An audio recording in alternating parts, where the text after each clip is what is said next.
Oh, hey, good morning, Indiana. New intro theme. Who dis? Good morning. I am Scott Aaron Rogers. Welcome to Who's Left This Week, the unapologetically progressive Sunday morning news and politics show for the Hoosier State. I am recording from Bloomington. I've got a great couple of guests here to join me today. Lots to talk about. Once again, let us take a drink from the fire hose together. First, the pitch. This is an independent media project here. We don't paywall any content. We don't have any advertisers. We certainly don't have any billionaire benefactors. Only individuals like you keep this thing going.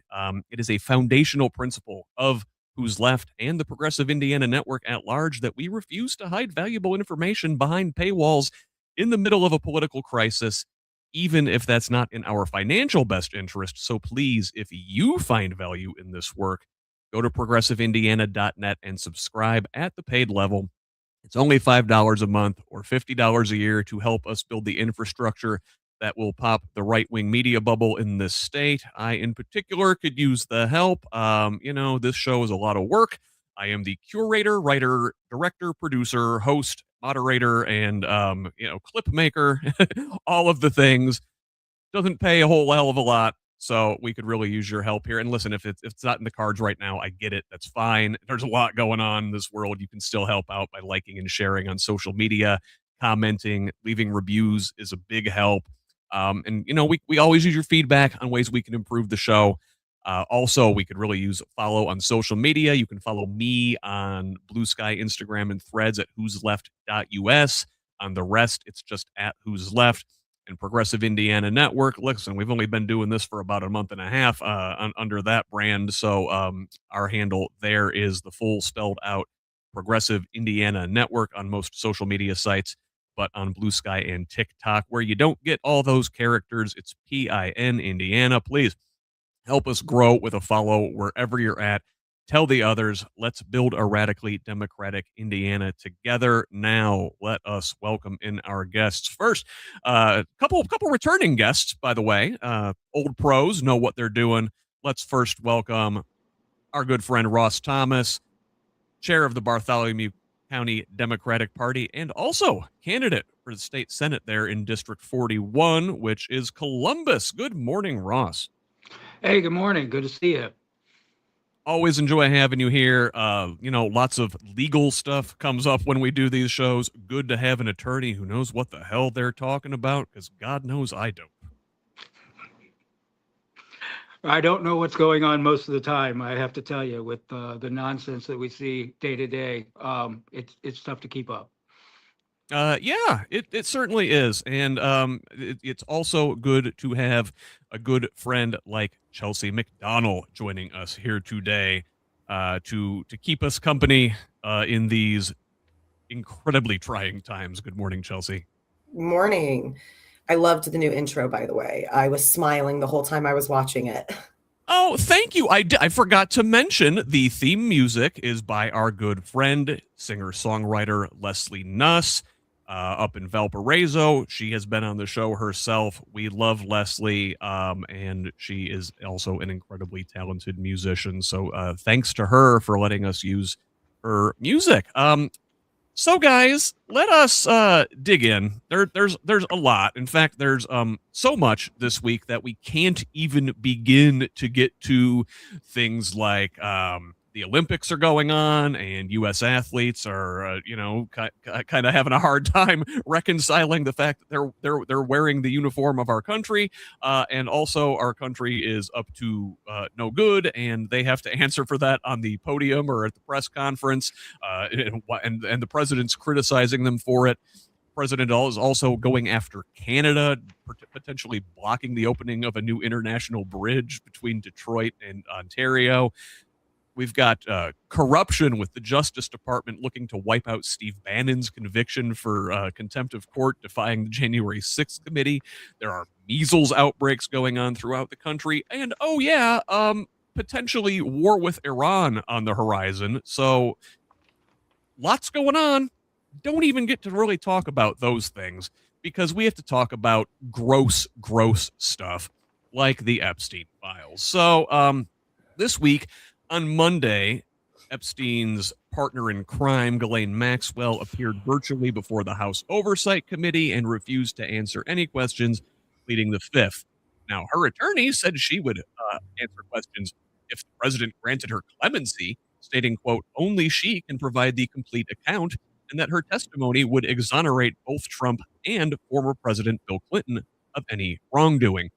We also found out this week the scope of Maxwell's role in the Clinton circle. It turns out she, quote, this is from the New York Times, played a substantial role in supporting the creation of the Clinton Global Initiative, an offshoot of the Clinton Foundation that brings together leaders from business and government and the nonprofit sector, aiming to tackle global challenges. It's sort of like Bill Clinton's personal Davos. This took place in 2004 before Epstein's first indictment, and though Clinton is said to have stopped speaking with Epstein before 2006, Maxwell attended Chelsea Clinton's wedding in 2010 and told the DOJ she last saw Bill between 2016 and 2018. She says Clinton was her friend, not Epstein's. So, also Monday, select members of Congress were able to view unredacted Epstein files at the DOJ office building, where lawmakers were given access to 4 whole computers and allowed to take only written notes. Now, Jamie Raskin, House member from Maryland, accused the department of being in cover-up mode and breaking the law, noting, quote, mysterious redactions that obscured the names of abusers while allowing the names of victims to become public, which he blamed on either spectacular incompetence and sloppiness or as a deliberate threat to other survivors who are thinking about coming forward. Now, Representatives Ro Khanna of California and Thomas Massie of Kentucky, a Republican, accused the DOJ of going beyond the scope of redactions permitted by the law they wrote, which compelled the release of the Epstein files by December 19th, and which we still only have about half of, by the way. These lawmakers were only given access to the half that have been released. Massie threatened to release the names of 6 potential co-conspirators on the floor of the House, where he is protected by the speech and debate clause, but said he would give the DOJ an opportunity to correct their mistakes. Now, listen, we're not getting any consequences yet in this country, but high-profile resignations and replacements across the pond are coming into focus. So we mentioned these 6 potential co-conspirators whose names remain hidden. Well, in the UK, we know at least one potential client of Epstein's, Andrew Mountbatten Windsor, the former prince. He was stripped of his title last year, remember. Also in Great Britain, Prime Minister Keir Starmer's government is teetering as some MPs from his own Labour Party have called for his resignation over having appointed Epstein confidant Peter Mandelson as ambassador to Washington. A week and a half ago, we saw Brad Karp resign as chairman of prestigious white shoe law firm Paul Weiss when his exchanges with Epstein became public. Now, that is here in the States, as is the resignation of Kathy Rumler, former Obama White House counsel, who said she would resign her position as chief legal officer at Goldman Sachs. Now, back on the other side of the world, DP World, a Dubai-based logistics giant, replaced their chairman, Sultan Hamed bin Sulayam, after his friendship with Epstein was exposed. Up in Norway, former Prime Minister Thorbjørn Jagland was charged Thursday in his country with aggravated corruption in connection with an investigation related to the files release. Also in Norway, Mona Yule, ambassador to Jordan, resigned after it was revealed Epstein left $10 million to her children in his will.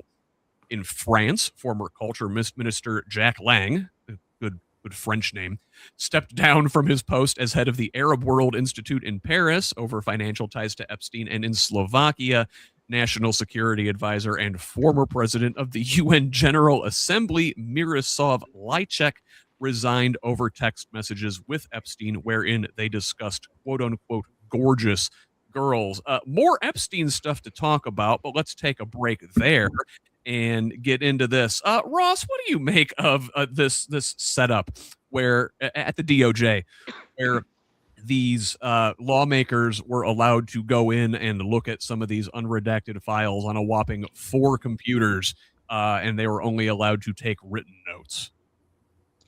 Well, I think part of the problem with the entire process at this point is you're seeing a sort of a mixture between law and politics. So Maxwell's case is over.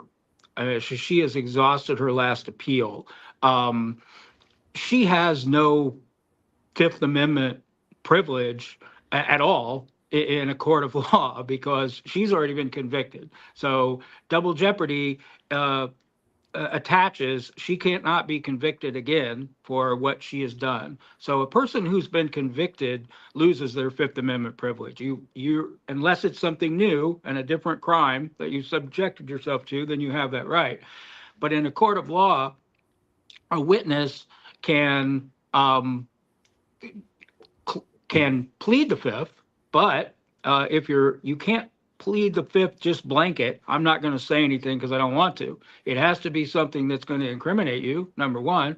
And number two, it has to be something that you don't have immunity for.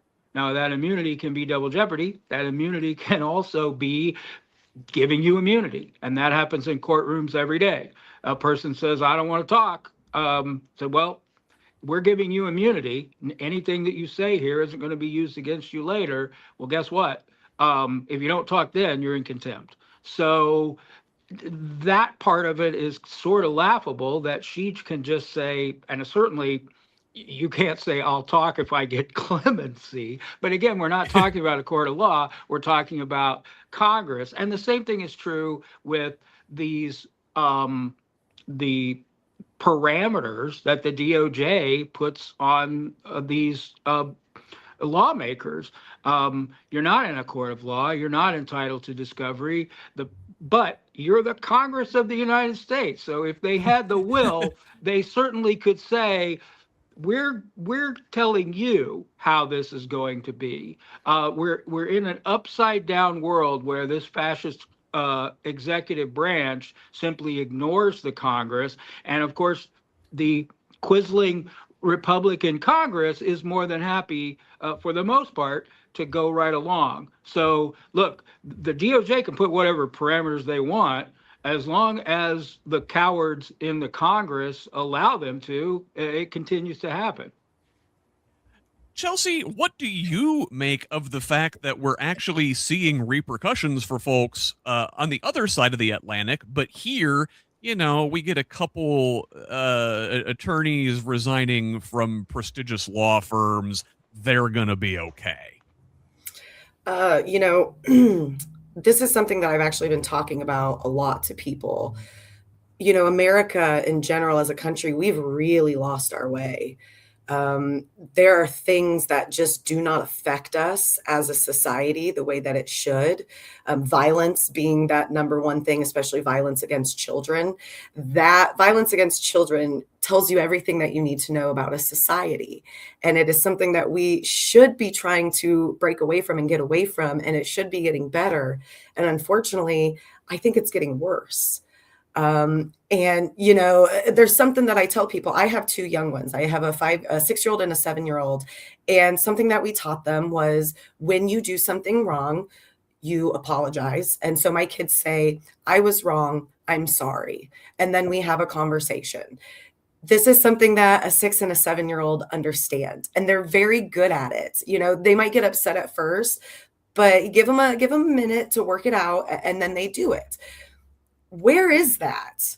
Where is that in our society? I mean, even just simply the 3 of us on this show right now, we are in circles with people who we think like us, right? But even they have a hard time having any kind of accountability. So in my mind, this is a severe sickness in humans, and I don't know what we can do about it.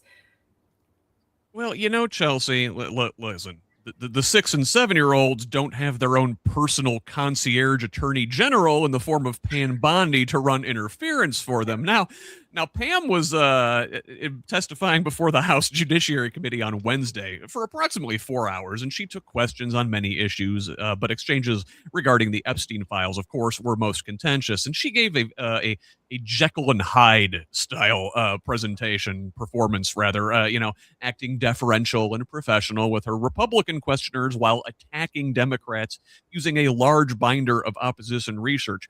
Included in that binder, by the way, were printouts of the lawmakers' search histories from their Monday visit to the DOJ, where they viewed the unredacted files.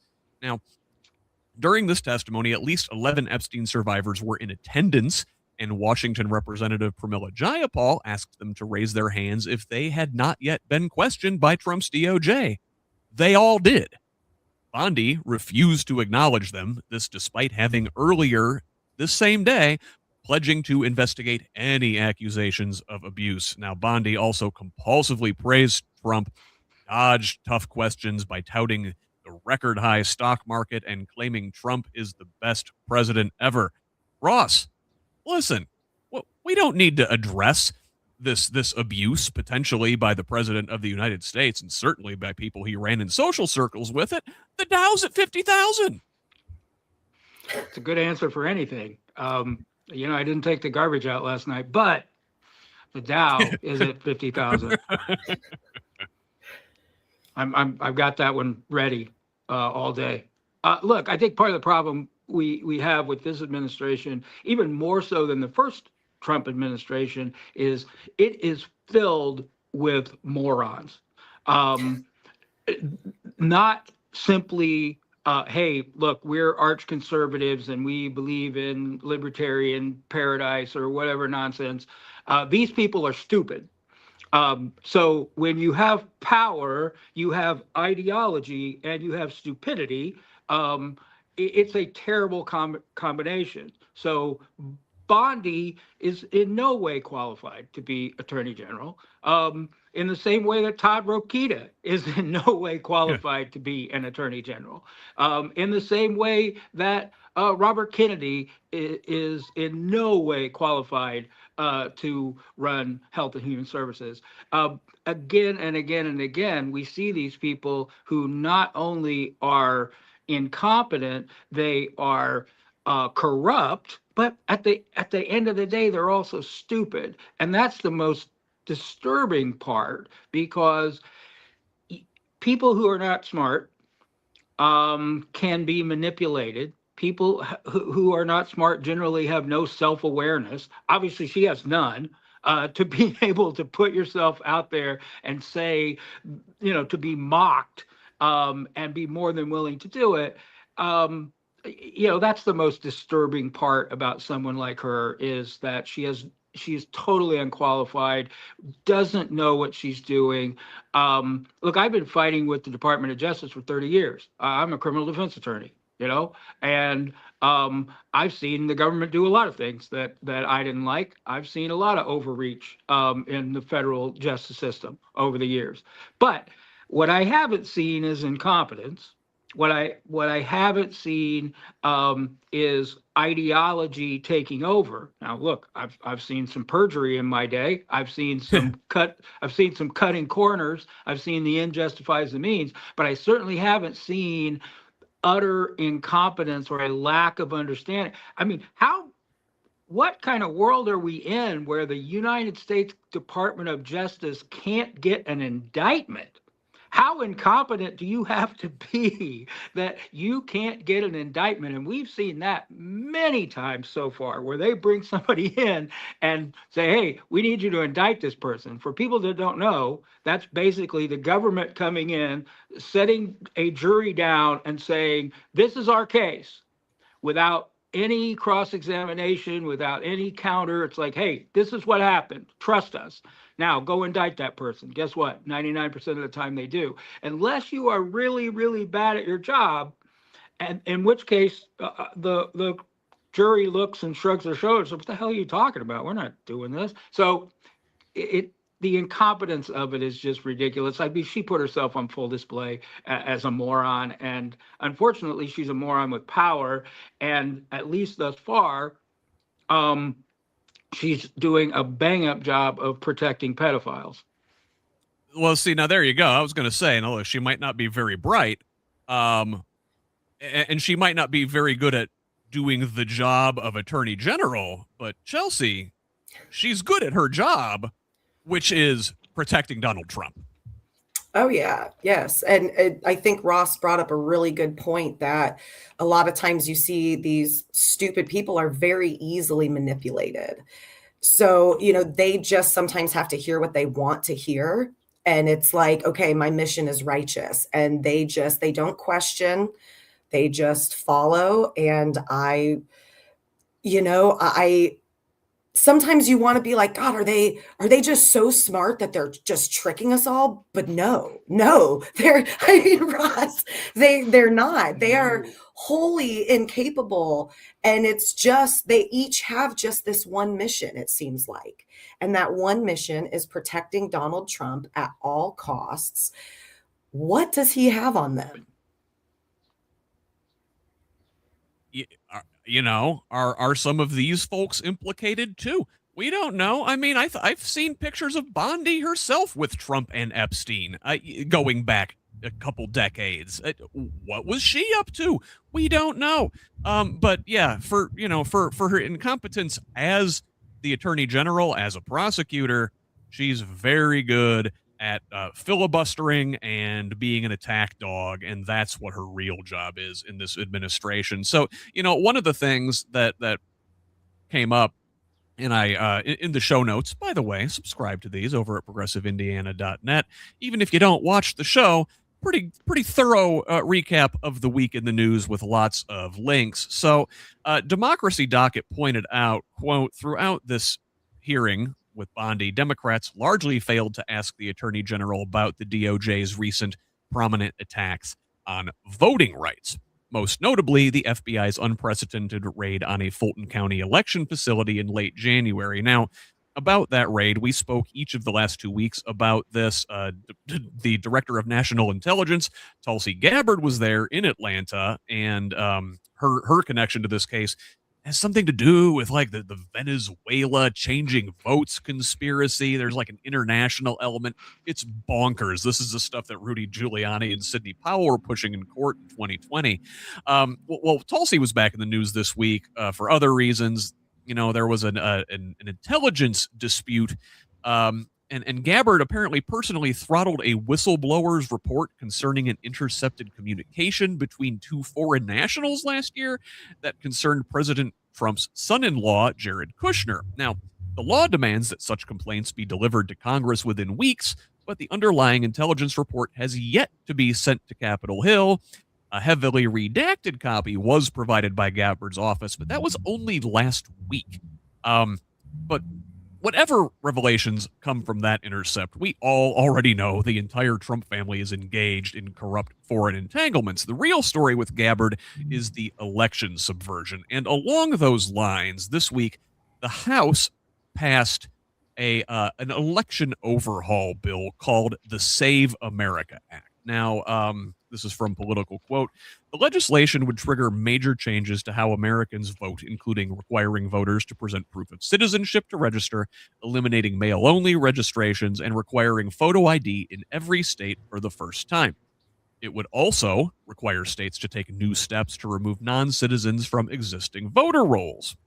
Now, in the House, one Democrat, Henry Cuellar of Texas, who had been indicted on corruption charges but pardoned by Trump, voted for the bill. And in the Senate, too, only one Democrat, John Fetterman, has voiced support for the bill.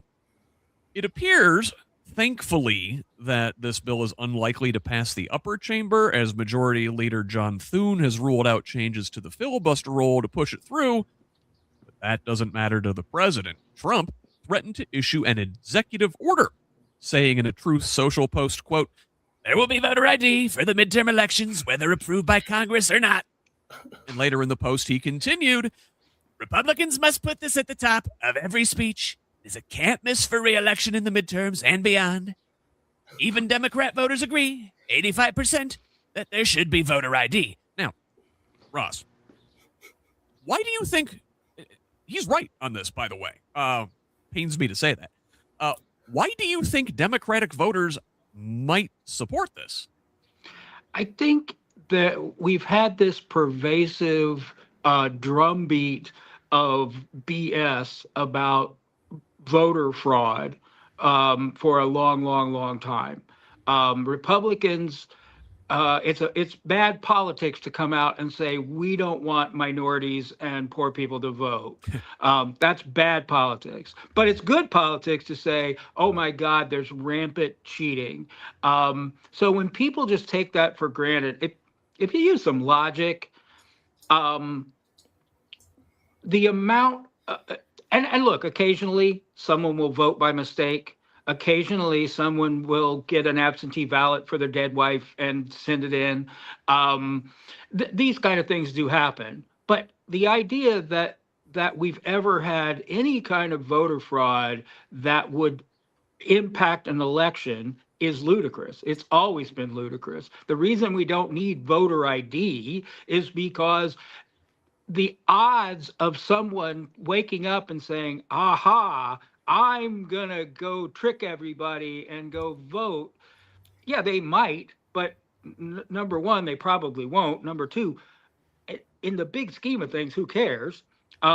It's one vote if we're talking about national elections or statewide elections. But I think a lot of people have this in their head because they've been told this lie that, oh my God, people are voting in droves, illegal, voting, undocumented people are voting, So yeah, I think if you just ask somebody, well, shouldn't people, well, yeah, we don't want people to cheat. So I think that's why the knee-jerk reaction is, well, that seems fair. But what they don't understand is not everybody is in the position that they are in to say, well, I can easily prove my ID. I've got a driver's license. I've got a passport. I've got a whatever.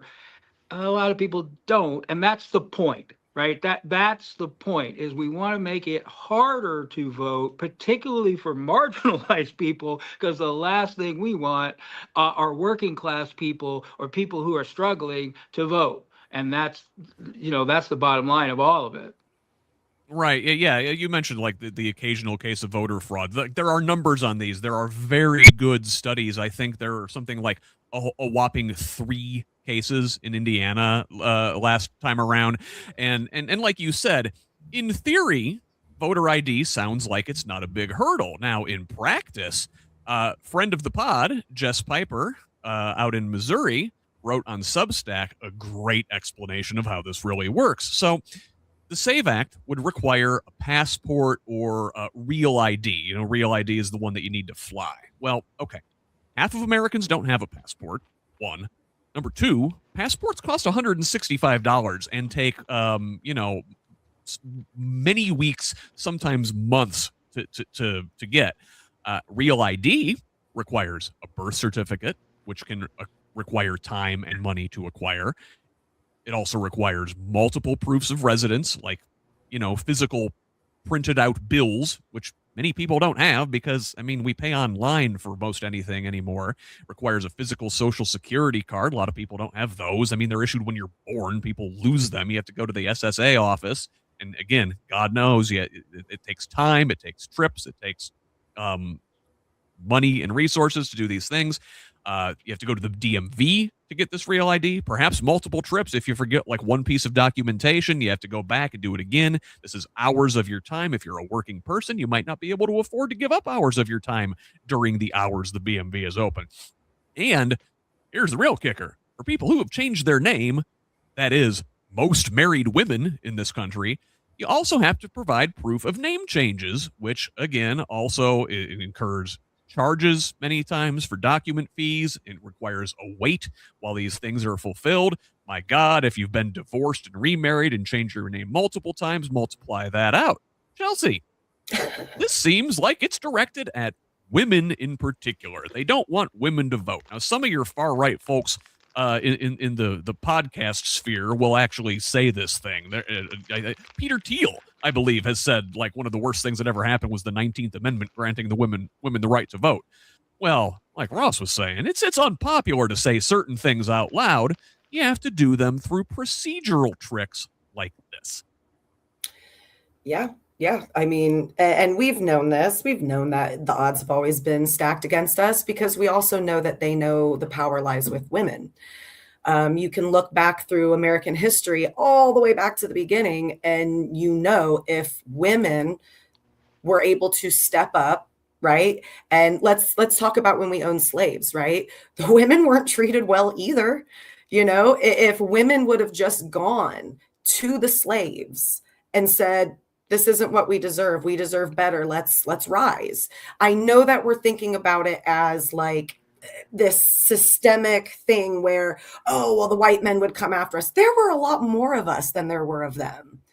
So, women, we've always had the power.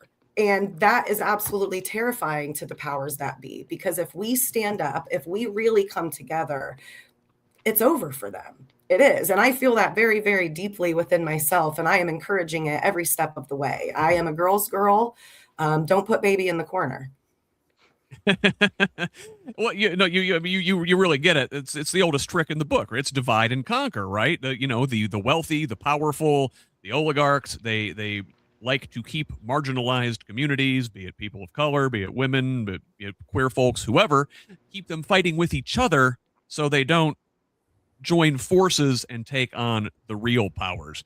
Now, some of the most powerful folks in this country are the oil and gas industry, and they got themselves a lovely present this week. Let's talk about this. So, didn't get a chance to mention this a couple weeks ago. Have you guys met Coley? Isn't he cute?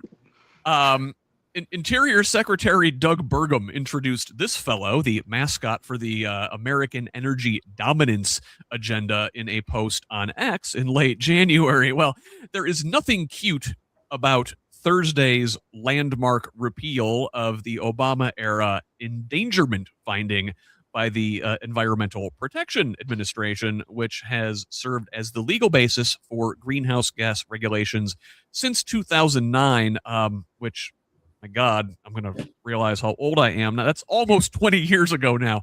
From USA Today, quote, the finding stated that current and projected concentrations of 6 key greenhouse gases in the atmosphere threaten the public health and welfare of current and future generations.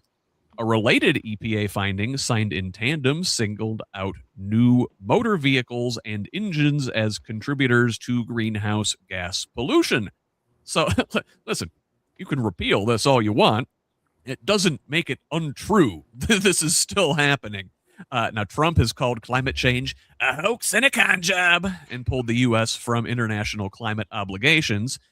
Rescinding this finding would render the EPA unable to regulate emissions under the Clean Air Act. Actual environmental scientists highlight carbon dioxide and methane gases as threats to public health. Groups like Climate Power, Sierra Club, into the notorious political activists, the American Lung Association, have come out against the repeal, while the fossil fuel, energy, and freight and transport industries are in favor. Now, according to The Guardian, the final rule removes the government's ability to impose requirements to track, report, and limit climate heating pollution from cars and trucks. Transportation is the largest source of climate pollution in the U.S. Again, just because you don't count it doesn't mean it's not there. Now, this regulation does not apply to regulations on stationary sources of emissions, such as power plants and fossil fuel infrastructure, which are regulated under a separate section of the Clean Air Act. But this will open the door to end those standards, too. In fact, Trump's EPA has already proposed rules to do just that. Even the American Petroleum Institute said that this is a bridge too far. EPA Administrator Lee Zeldin said the move will save the U.S. $1.3 trillion, but an analysis from the Environmental Defense Fund found that it would impose up to $4.7 trillion in expenses in the long run. Ross, it just seems like a case of kicking the can down the road for short-term gain for the people who have supported this president and his agenda financially. Yeah, the first thing I thought of when I saw the, we want to end the counting and the reporting requirements. It reminded me of Trump during the height of COVID, when he came out and said, the problem is we're doing too many tests. If we stop testing for COVID, we'd have fewer cases. It's the same kind of mentality. It's like, hey, if we stop counting the emissions, then who can talk about emissions? But look, the billionaire class, the industrial class has done a masterful job over the years of convincing working class people that being for the environment makes you gay. And so you've got tons of people, or makes you weak. I mean, look, it makes you something less than a man to be for the environment.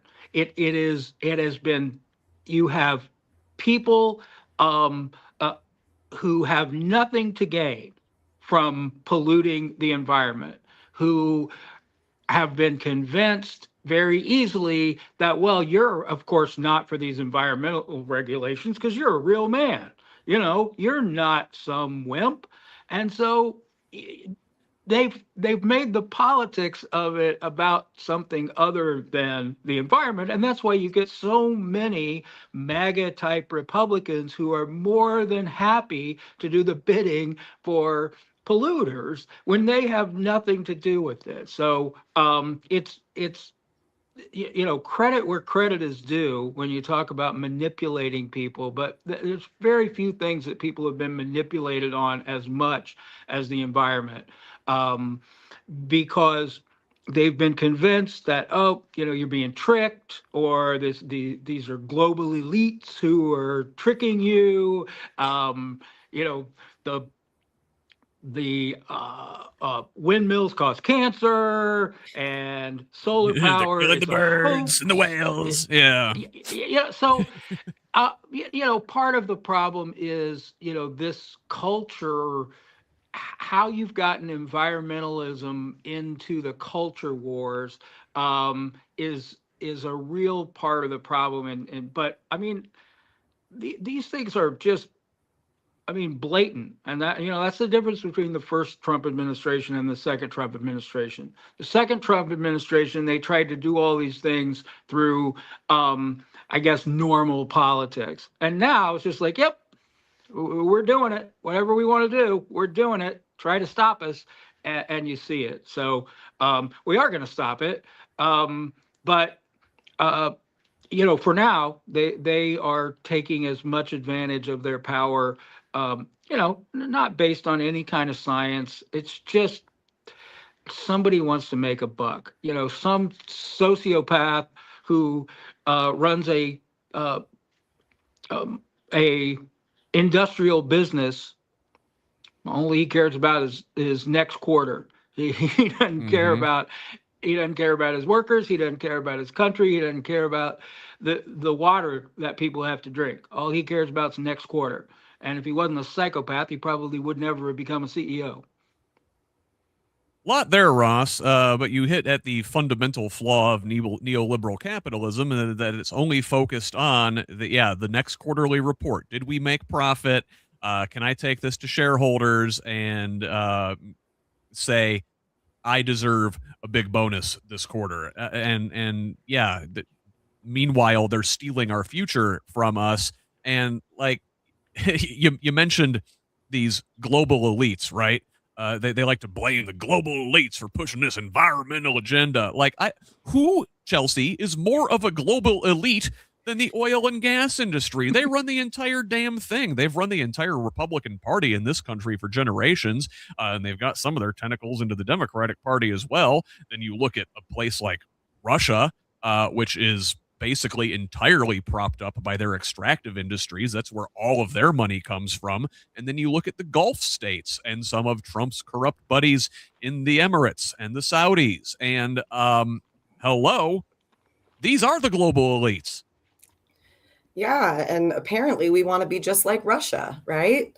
Now, I want to kind of come at this from the activist standpoint. you know, it's like they kind of flip the script a little bit on us. Instead of them being the elites, it's the kids, right? Well, they're just being elitist, and you know that the environment, it's fine, and these kids don't know what they're talking about, and the kids know what they're talking about.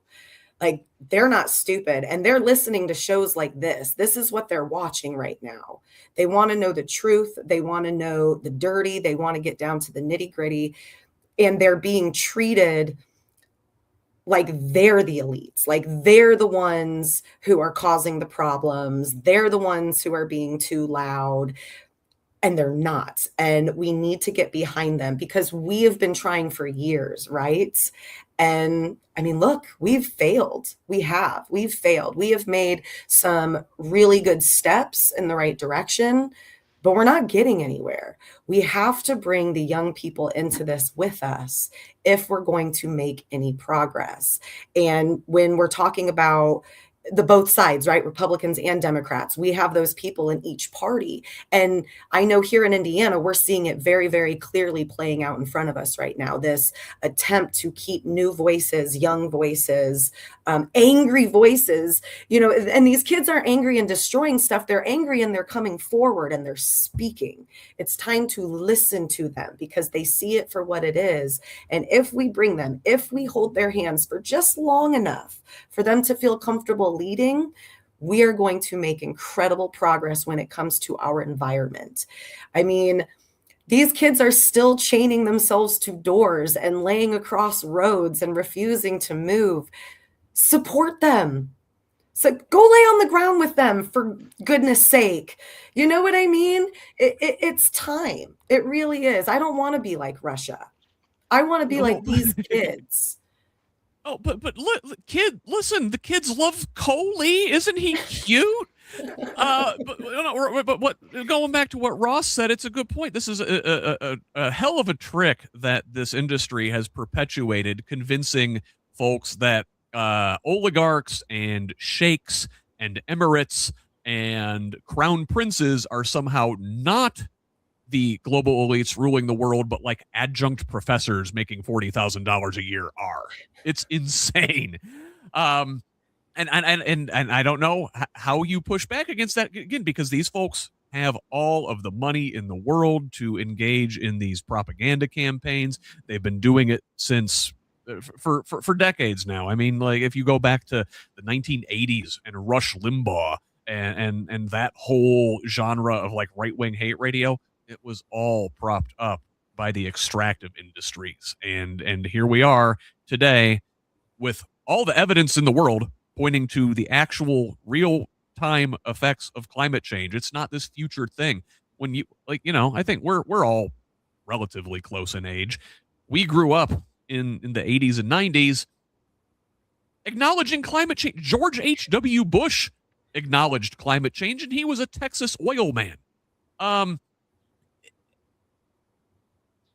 And now, then it was like this future far off thing, right? Oh man, we better get to acting on it now. Now, here we are 40 years later, and we're seeing the effects in real time. We're seeing the storms. We're seeing the heat waves. We're seeing, what the hell is a bomb cyclone? We didn't have bomb cyclones and atmospheric rivers when we were kids.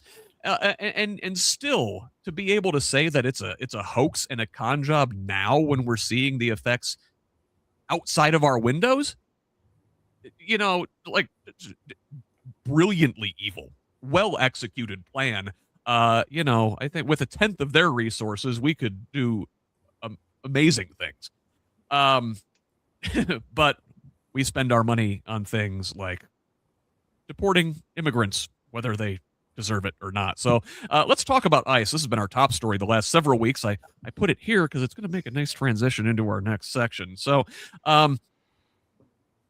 this week on Monday, a California federal judge blocked a mask ban from going into effect because it did not also apply to state law enforcement, thus discriminating against the feds. See, last September, the state of California passed a law that would ban federal law enforcement agents from wearing face coverings, as well as one that would mandated they display clear identification. Now, at least the law requiring ID was upheld. We also saw statistics this week, and this is from CBS, of the nearly 400,000 immigrants arrested by ICE since the beginning of Trump's second term. And by the way, that's a big ass number just there by itself. Of that 400,000, less than 14% had charges or convictions for violent offenses. And that is according to an internal DHS memo. So much for the worst of the worst, right? Now, nearly 60% of those arrested had some charges, but the vast majority of those were for non-violent crimes. And furthermore, so you're telling me 40% had zero criminal record? I that should be the headline of this article, I think. Now, with statistics like that, it's easy to see why a wide majority of Americans support, at the very least, reforms to immigrations and customs enforcement. Now, a new NBC News poll released this week found 43% of U.S. adults think ICE should be reformed, while 29% say it should be abolished outright, and equal 29% say it should continue as is. Among other interesting findings in this survey, a majority of Americans, including 41% of Republicans, support a pathway to citizenship for undocumented immigrants, and 87% of Americans, it's hard to get that many people to agree on anything, but 87% of Americans believe federal agents should not be granted immunity for unlawful activity on the line of duty. Unlawful activity, like what they did to this poor Venezuelan man in Minnesota last month. And it appears two ICE officers lied about an incident in Minneapolis where one of them shot a Venezuelan immigrant in the leg. This is according to ICE Director Todd Lyons. Now, the agents have been placed on administrative leave and are under investigation by the DOJ, but this is Pam Bondi's DOJ, right? We were just talking about her. Do you trust them to conduct a fair, impartial investigation? But, at least there's movement, it appears. They're admitting that there is something wrong. And along those lines, Border Czar Tom Homan announced on Thursday that the administration will end Operation Metro Surge in Minnesota. A little less than 2 weeks ago, Homan had announced a 30% reduction in forces in the state. But now he says increased cooperation between federal, state, and local law enforcement means the massive number of agents is no longer necessary. Now, Minnesota Governor Tim Walz says nothing has actually changed about the way the state has addressed immigration enforcement, but the replacement of Border Patrol Commander Greg Bovino with Homan, who was more willing to engage in talks, has led to these recent developments. So, what is this? Is this a new, gentler, more accountable ICE? And if so, does Democratic hardball over government funding deserve some of the credit? To that effect, DHS funding expired on Saturday, and Democrats say they will not approve more money until reforms are made. The resulting partial government shutdown is limited only to agencies under the Homeland Security umbrella. That's ICE, CBP, and TSA, but the very immigration and deportation work that has drawn the scrutiny and the pushback will continue because last year's one big bullshit bill act bestowed ICE and Border Patrol with tens of billions of dollars each, which they can draw upon in the meantime. So I guess given that, have these congressional Democrats actually accomplished anything? And I guess, Ross, I'll start there with you with that question. Is this shutdown of DHS, is the withholding funding worth a damn if they get to keep on going out and doing their thing? Well, I guess the first question is, if past is prologue, it will end in compromise.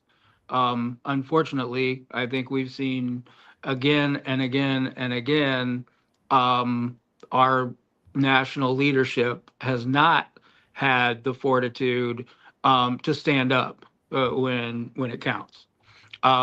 They have listened to consultants instead of their constituents, and consultants, notably, risk-averse cowards that they are, will tell politicians, "Oh my God, you're going to get blamed for bad things that happen if you stand up." When we know that the reality is that's what people are begging for.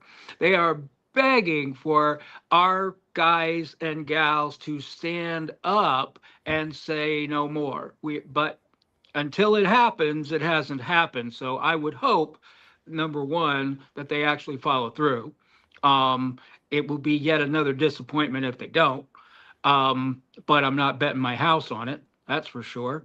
But sure, look, part of the problem for me with all of this is we have gladly given a blank check to the military. We've given a blank check to law enforcement. Since 9/11, we've created, the Homeland Security, which has militarized border patrol, it's militarized immigration services, it's militarized the damn TSA at the airport. And we have gladly said, here's the checkbook, whatever you want, because we are patriotic Americans. And guess what? Then the chickens come home to roost, because when a bunch of fascists get in charge of these agencies, you've given them a blank check and you've given them broad immunity, and then you are shocked to find there's gambling at Rick's. So, look, I think the mask issue is a perfect example. California is like, hey, these guys shouldn't be able to wear masks. Now, our cops, that's a whole different story. Our cops should be able to. Our cops should be able to wear masks and do whatever they want and bash down your door with a tank. But these guys, I mean, come on. I mean, that's part of the problem. People talking about, oh my God, these ICE agents shot a person in cold blood. Law enforcement is shooting people in cold blood for a long time, with very little consequence. Very little consequence. You talk about, do we trust Pam Bondi to investigate these agents?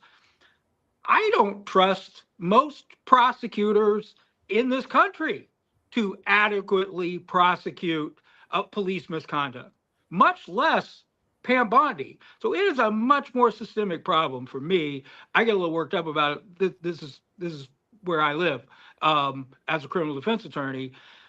We have to understand that things have consequences. When we say the police should have more power, and then the police use that power, it shouldn't matter who it's against. We should recognize that danger. So look, I think it is good that people have said ICE has gone too far, but I certainly wish people would say the police state has gone too far in many, many occasions in the past. And I'd like to see broad reform, not simply ICE reform. I'd like to see Homeland Security disbanded. I mean, these used to be separate, independent agencies, and now we have one giant bureaucracy that can be abused. I'd like to see reform across the board. Ross is cooking with gas on a Sunday morning. I love it. But let me do the uncomfortable thing and play devil's advocate here for a second. Chelsea, I'm going to point to that NBC poll. So, 29% of us are out here like, yeah, abolish ICE, and an equal 29% are like, nah, let her rip. That 43% in the middle that wants reform, what does that look like? What is this reform we speak of? What is sufficient reform to you?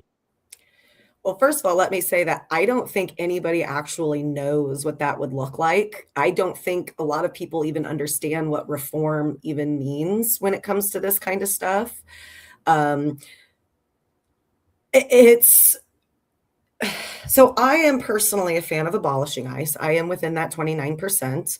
And I haven't liked ICE for a very long time. So let's get that out of the way, because people love bringing Barack into it. And,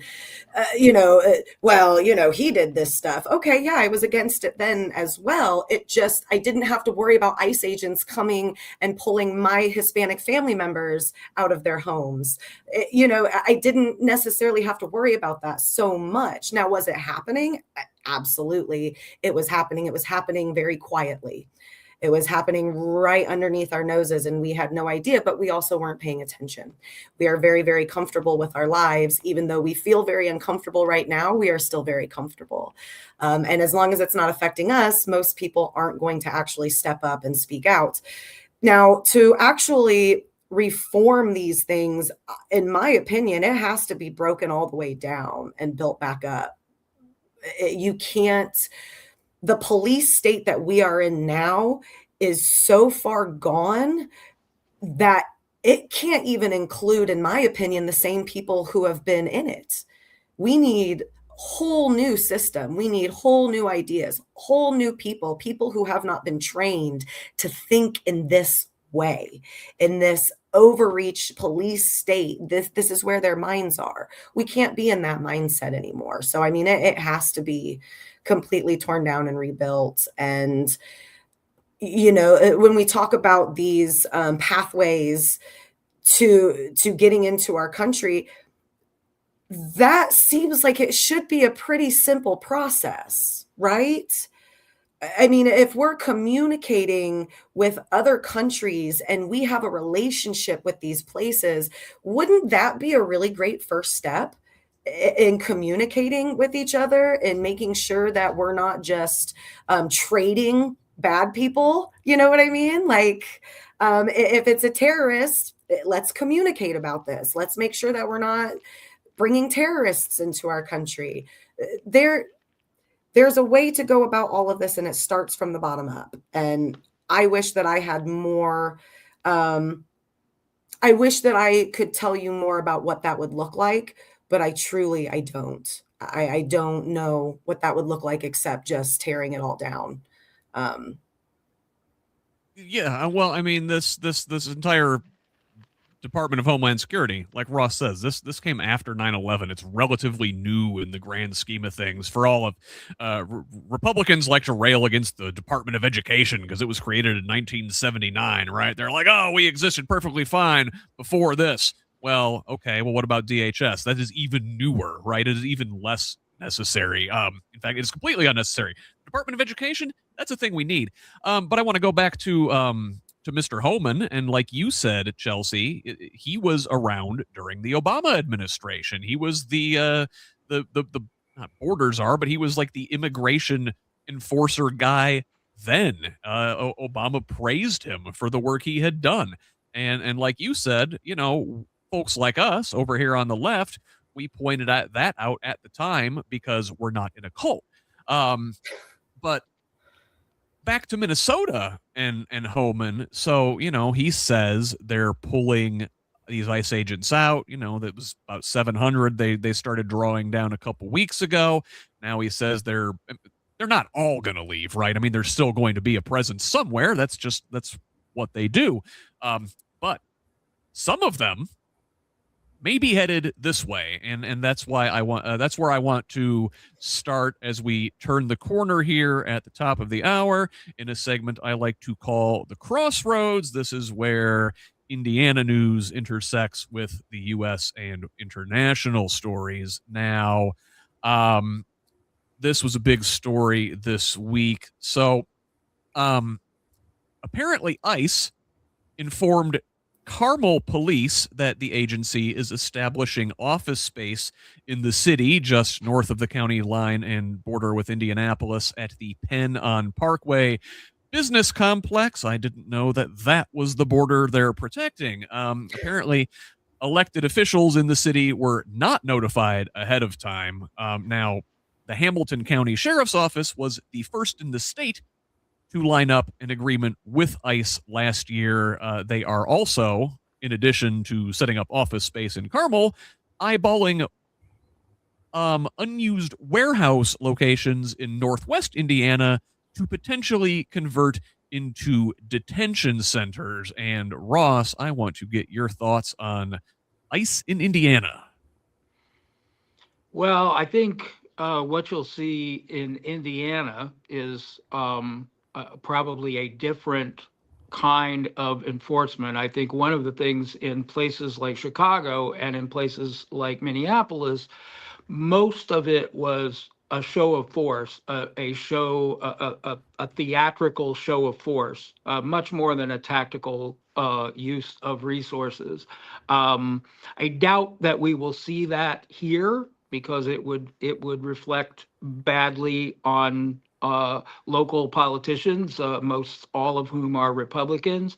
So I would be surprised if we saw them use the same tactics here. But the fact that we have this militarized ICE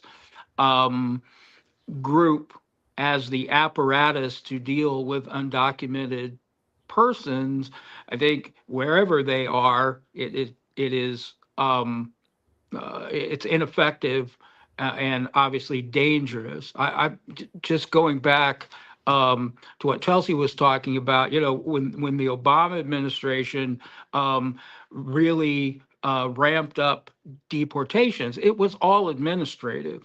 And, I was one of those people that thought unnecessary. Republicans have been huge fans over the years of a guest worker program, particularly in California, which is basically we don't want you to live here, but we would love to exploit you at least during growing season. So please, you're more than welcome to come up here and be exploited. Every meat packer in Nebraska pays minimum wage to undocumented people, and they have for decades, in some of the most dangerous jobs in the world with big saws but look, we'd much rather pay less for meat and not think about who's working in there under horrible conditions, who doesn't dare say a word when their finger gets chopped off because they know that they're under someone's thumb. So look, I don't begrudge anybody for working. I don't begrudge anybody for coming to this country to work. But if we really, really wanted to address, a problem, to me, the only problem is exploiting people and driving down wages by taking advantage of people who are looking to better themselves. If we actually enforce those laws, if we actually said, listen, if you get caught hiring someone for less than minimum wage who's undocumented, you're going to prison for 10 years. Guess what? I bet, and we actually enforce that. I tend to think that we would see some reform in the meatpacking industry and those other things. So yeah, it'll be interesting to see. I guess Carmel is going to be safe now that the ICE is here. But it'll be interesting to see how they act in our state. As far as like the, building more prisons and, the Speedway Slammer, or all that, it's about making a buck. It's always about making a buck with Indiana Republicans. So if they can interact with ICE and make some money for their guys, they're going to do it. They just see it as a gravy train because that's how they see everything. Yeah, well, to that effect, Ross, this week we also saw that the state received its first monthly payments for housing these ICE detainees at the Miami Correctional Facility, which, as you mentioned, the Trump administration has branded as the Speedway Slammer, even though it's nowhere near the Speedway. Come on, guys, get it right. Now, this payment is for October and was delayed due to the government shutdown last fall, and like you said, State Budget Committee approved $16 million for upgrades to the facility that is expected to recoup this from the high per diem rate from the federal government, about 4 times what it costs to hold these men. And also, as what you were speaking about with, the jobs that these immigrants do, Indiana, one of our U.S. senators, the more overtly fascistic one, Jim Banks, launched a tip line for truckers to snitch on immigrant drivers. It's called the Truck Safe Tip Line, and was begun after an immigrant from Kyrgyzstan was arrested after his truck caused 4 fatalities in a crash earlier this month. Now, mind you, the man came to the U.S. legally using the CBP1 app and had a commercial driver's license. The administration has latched onto rare incidents like this to portray all immigrant drivers as a threat. This tip line is specifically for truckers and others in the industry who snitch on drivers they suspect for whatever reason, because truckers are notoriously also moonlighting as immigration attorneys. And apparently my mic is crackling, so I'm going to ask Chelsea to speak on this while I unplug and plug back in. Chelsea, go ahead. Okay, so I was trying to pick up everything you were putting down. It was breaking up just a little bit for me, but I want to say, so ICE in Indiana, first of all, Carmel, we actually have a lot of immigrants there who are working in like the medical field, law. These are people who came here, went to college, and got very, very high-end jobs that we really need in Indiana. So that right there, I'm kind of like that. What a weird dichotomy there. And then also, I think that they're making a huge mistake. I think that they think because Indiana has been so deep red for so long that people here are just going to be accepting of this. And we're just going to say, okay, yeah, it makes sense for us. And it doesn't. I think especially the young people, as they're setting up in our state, I think that they're going to show up. I think that there will be protests. I think that we will continue hearing people speak up at the state house. I don't think that this is going to go smoothly for them. And I'm really hoping that that is the case. I would like every single day to be miserable for them personally. And I think Ross brought up a really good point. Now, see, it's hard for me because I don't believe that our justice system and our police and things like that, I don't think that they're doing the job that they were meant to do. I don't think that it's working. And so, when I talk about putting people into jail or to prison, I don't take that lightly. But Ross makes a really, really good point about these people have to have consequences. And sometimes those consequences might be making you miserable day in and day out. And if that's what we need to do because our justice system cannot figure out how to get justice for people, then it's up to the people. And that's what we're seeing. We're seeing people step up. They are not using businesses anymore. See, I am always the person, if I find out somebody around here owns a business and they are hateful, I put it out there. And I hope that they lose business. I truly do. I hope that you're losing business right now. And I hope that it makes you very, very sad and upset. I also hope that you're stubbing your toe daily. I think that they're making a big mistake. I think people in Indiana are waking up, and I think that we are taking steps in the right direction. And I don't think that we're going to stop. Maybe there aren't as many of us here as maybe you were seeing in Minnesota and places like that, but give it time. We're coming. We are. And as long as the people who are listening to this right now, you have to make space for people. You have to bring people in. You have to allow them to speak and get things off of their chest. And they're not always going to be right. They're very new to this sometimes. And they need patience. And we have to bring them with us when we fight. So yeah, big mistake on ICE's part. Yeah. Do I sound all right now? Did we get the mic issue fixed? All right, great. Thank you. So I want to stay on the crossroads here. It's not just ICE where Indiana and national news are intersecting. So out in California this week, a trial began. Meta and YouTube are being sued on claims their products are addictive and harmful to children. The trial began this week in Los Angeles. Now, jurors were presented with internal documents appearing to show the companies knew of the adverse effects Instagram and YouTube particularly had on already vulnerable kids. A separate trial in New Mexico also began on Monday, alleging Meta failed to protect users from sexual exploitation. Additionally, school districts are suing social media platforms in a trial expected to begin in Oakland in June, while TikTok faces lawsuits in more than a dozen states.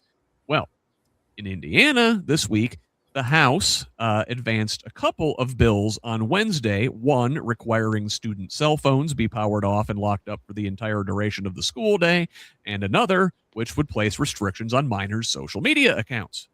Now, both of these bills originated in the Senate, the first passing narrowly with concerns about how it could be implemented. It did pass out of the House committee on a 12-0 vote. The second bill, SB 199, is a larger education package. The social media provision had earlier been removed due to constitutional and enforcement concerns, but were reinserted in the wake of the apparent murder of a Fisher's teen by a man she met online. This bill would require social media companies to implement new standards for minors' accounts and mandate parents be granted access upon request. This bill cleared committee on a party line vote, with Democrats opposed, citing First Amendment and privacy concerns. Other provisions in the bill would eliminate certain college degree programs based on earning potential, but that's kind of not what our purview is in this discussion. Ross, listen, social media has a lot of problems with, especially for children, and I think these trials and discovery and whatnot out in California are going to show that. But on the other hand, there are these privacy and constitutional concerns, and one of the things that folks, particularly in the LGBTQ community, tell me is that social media, for them, particularly if they grew up in unfriendly households, was a lifeline into the real world. So I guess, how do you juggle those things? Well, I think you just throw out the Constitution. All right, that seems like the simplest thing to do. That seems to be the go-to move for Republicans. If the Constitution gets in the way, you just throw out the Constitution. But seriously, yeah, look, anytime there's a tragedy, there's always a reaction, say, oh, we've got to pass a law, we've got to change a law to address a particular problem. And it almost never works. It always, unforeseen consequences to create more problems than they solve. I actually think these lawsuits potentially have some value in that, whether it's Meta or Google or whomever.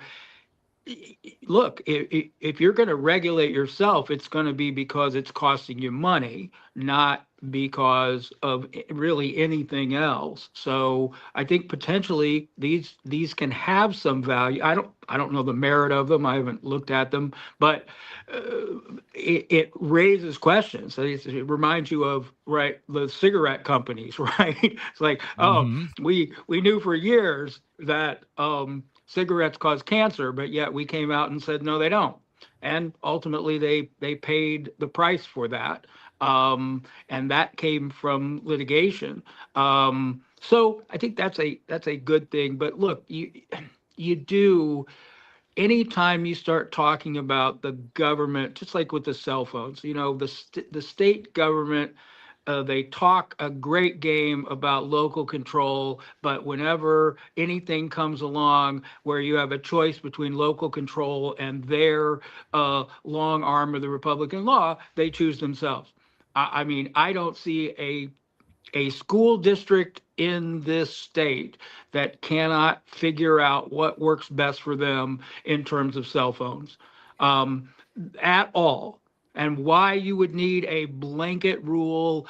The only reason is because, look, we have power. We think there's some political capital to be gained to say, hey, kids today, they're whatever Republicans talk about, and they want to gain some political power from that. But look, realistically, we ought to leave that to every school district, maybe even every classroom. I don't know. That's up to the principal. That's up to the superintendent. But that's ridiculous. And then when you look at, we're going to regulate speech. We've got to regulate speech because of some problem. Well, most of the time we don't. Most of the time we're better off having free speech. Yes, look, there are things that can be done to protect people more. educate people more, have parents understand how they can monitor their kids' access to social media. Maybe, maybe they don't, because they don't know how. But I'd much rather teach them how to do it than have the government say, we're going to come in and we're going to look at what you're looking at and we're going to regulate what you can say and we're going to, and ultimately end up with a thing like Pam Bondi, where she says, "Hey, I'm coming in. I know what's in your search engine, and I'm going to hold that against you." So we don't want to live in a world like that. They do, but we don't. So yeah, I would hope it doesn't pass, and if it does pass, that it's struck down as unconstitutional. Can I actually hop in here when you're? Yeah. I want to very strong opinions about this. And I want to start out by saying Ross brought up a point. He said, we have a reaction, right? When something happens, we want to do something about it, except when it comes to guns. I mean, we have school shootings constantly and no one's reacting strongly to that anymore, it seems, So I wanted to bring up that. But when we're talking about this kind of legislation, because I pay very close attention to the state legislation, I have children who live here. We cannot continue to legislate this type of stuff. This is government overreach by far.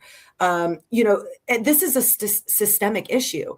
Parents are constantly bombarded with the need to pay for things. Bills are going up. Jobs are horrifying right now. I mean, you have no job security whatsoever in this state. Our unions are completely useless because of the legislation. It is a systemic issue where we have got to give people some goddamn relief if they're going to be able to pay attention to what the hell is going on with these kids. I'm a parent myself. It is really difficult. And, I am lucky to be a little bit more educated than maybe some of these other parents. And I'm able to have these conversations with my kids and talk to them about the dangers. And a lot of times they don't want to talk to me. They're like, ew, mom, gross. I don't care. Sit your ass down. We're going to have this conversation. And if I feel like I need to look at your phone, well, God damn it, I pay for it. I'm going to look at the damn phone. As parents, we have got to step up. We are not the government. We are not limiting our children's First Amendment rights by taking their cell phones away from them. Like, that is not how this works. So, I have very, very strong opinions about that. I think it's absolutely wild when we are living in a time where I'm more concerned about my child being bullied and beat up and shot by a gun than I'm worried about them having an allergic reaction at school because somebody brought peanuts in. Like, not allowing them to have access to their phones. I don't want them on it in classroom, but if my child goes on lockdown, I want them to be able to call me and say goodbye. Mom, I think somebody's going to kill me. I want to tell you that I love you. They deserve to have that. And we're not doing anything to protect them. There are so many simple things that we could be doing to protect them better at schools. The legislation shouldn't be focused on taking their goddamn phones away. It should be focused on making sure that there is security at their school and that their doors work and that their alarm systems work and that they know exactly what to do in case this happens. But we're not putting any effort into that because of the systemic issues surrounding every bit of it. We've already got a stranglehold on everybody who can do anything about it, except the government, which is holding the stranglehold. And this whole thing is a giant can of worms. Like Ross talked about it. Like, these companies know that their products have potential to be addictive and dangerous. One of these articles, compares them to, like Ross said, the tobacco company or the oil companies, and they lie about the things they know internally to the public. And listen, it's not just the kids, right? Like, we've got a whole generation of boomers whose brains have been poisoned by Facebook, and are we going to ban them too? Like, the problem isn't the end users so much as the algorithm. It's gamified to keep you addicted. How do we know who is who online? I think that's where we should be focusing, putting the onus on the companies and not on the parents or the kids. Now, along these lines, I want to turn to this staggering hypocrisy from Governor Mike Braun this week. So, about Meta, who was being sued for their deceptive business practices. Well, Governor Mike Braun attended a ceremony in Lebanon on Wednesday where Meta broke ground on a $10 billion, 13-building data center campus where he touted Indiana's, quote, business first environment. So residents second, third, where do we fit? Meta is already in the process of opening an $800 million data center in Jeffersonville. Now, the best part, and Will Coltrion pointed this out on Facebook. Will is running for the State House in District 40 there. I want to say he's in Avon, which is, right there next to this thing. Just hours earlier, Braun had taken to social media, ironically, to complain about big tech putting profit over protection in touting the aforementioned Senate Bill 199 that we were just talking about a minute ago. Now, this is not the only data center struggle going on in the state. I mean, these things are popping up all over the place. Indiana is not necessarily ground zero for data centers, but we're like right there at the top of the list of locations that are being exploited. Now, in Indianapolis, in the Martindale Brightwood neighborhood, on Thursday, a proposed data center from Metro Blocks in the predominantly black neighborhood moved forward after a vote of recommendation by a hearing examiner. This despite more than 100 residents showing up to protest. Now, several county councilors went on the record asking the LA-based startup company to delay or withdraw their rezoning request. Very last minute, by the way. Where have these guys been the entire time? Though Rob Gibson, the councilor for that area, supports the project, the proposal will be heard by the Metropolitan Development Commission next month. The company has apparently not yet secured an agreement with the local utility, AES, to power the facility, which could use as much electricity as the entire city of Muncie, and as such, is expected to have 36 diesel generators on site. Now, Elon Musk's XAI data center in Memphis, Tennessee, is accused of using a similar setup and pouring pollution into a predominantly black neighborhood there. Ross, I mean, we see what's going on here, right? It's just the same thing that always goes on here, which is Republicans using the levers of government to make money for people who then give them money to stay in power. So everything, I said it before, I'll say it again, everything, and that's no exaggeration, everything that this state legislature does, that this governor does, at the end of the day, somebody is making a dollar off of it in some way, shape, or form. That is how they operate. That is how they'll always operate. So look, these data centers, I mean, that's easy as can be, right? That's easy as can be. Hey, we got a multi-billion-dollar company, come right on in, and that's why a place like Indiana, as you said, business first. I guess drinking water last. I don't know. I'm no expert certainly on this kind of thing, but one of the things that jumped out to me when they said that there were going to be 300 permanent jobs, I just did a little basic digging. I wasn't able to find a single data center in this country that employs 300 people, or really anywhere close to 300 people. So either this one is magical, or Ross, this Meta one in Lebanon is like 10 data centers. It's 13 buildings, 10 of which are going to be data centers. So maybe. But again, even if it's 300 jobs, is it worth all of the other but how effects many from of this those thing? jobs? Even so, if the largest data center that we see employs 100 people, that suddenly this one is going to employ triple that, and in those places, most of those jobs are remote. In other words, they are jobs, but they are not jobs in Lebanon. Those are jobs in Santa Clara. So I'm very skeptical And just like everybody should always be very skeptical of these boondoggle projects. We've seen these again and again and again. Company comes in, makes a big promise, gets a tax break, gets the roads, gets the plumbing, gets everything, and then, oh well, it didn't work out the way we thought it would. Every one of these warehouses, Amazon, that we were promised all of these high-paying jobs. Well, that's before we got this automated system. Well, that's before, we made sure we killed organized labor. So, well, they don't make as much as we thought they were going to make after all. Actually, only have about half the people. So, but look, I agree with you. Even if it's 300 great jobs, I mean, the scale of losing tax base for and spending money to get 300 jobs is not a good payoff in any way, shape, or form. And that doesn't even take into account how much we're going to be paying for electricity, how much we're going to be paying in increased medical costs because we have poisoned water.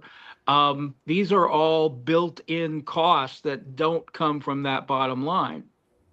Right. And look, I'm not a Luddite.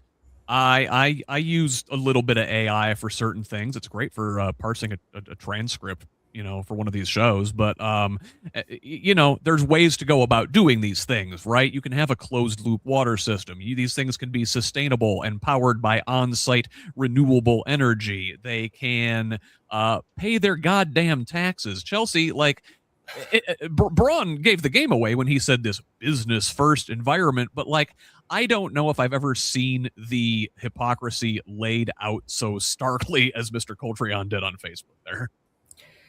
Well, and I mean, I think that this is something that we've seen from Braun his entire time in politics. He's always talked this big businessman game of, he understands how this is going to help Hoosiers and all this stuff, but Ross just said something and it was the cost for everybody else. And that's exactly it. We're not thinking about the cost to us. We're the ones who are paying the price. We're the ones who are going to end up sick without water and without any representation, which is where we're at now. We're losing that representation. And then once that representation is gone, which is what they're trying to do with every single thing that we talked about in this show, and then once that representation is gone, then so are we. We can't survive. We can't survive when this is what they're doing to us. They're coming and they're taking our resources and they're ignoring the pollution and they're ignoring the fact that they gave jobs to somebody out of state rather than giving jobs to people in this state. If we don't fight back and call them out for these things, I mean, we're literally doomed because they do not care at all about us. I mean, I'm in Muncie. I'm in Delaware County. Madison County is right next door to me. They've been dealing with water issues for a long time. Their water isn't safe. We think about water issues and we're thinking about Detroit. Guess what, you guys? It's happening here in Indiana. And this isn't the only part of Indiana that is dealing with poisoned water. Wake up.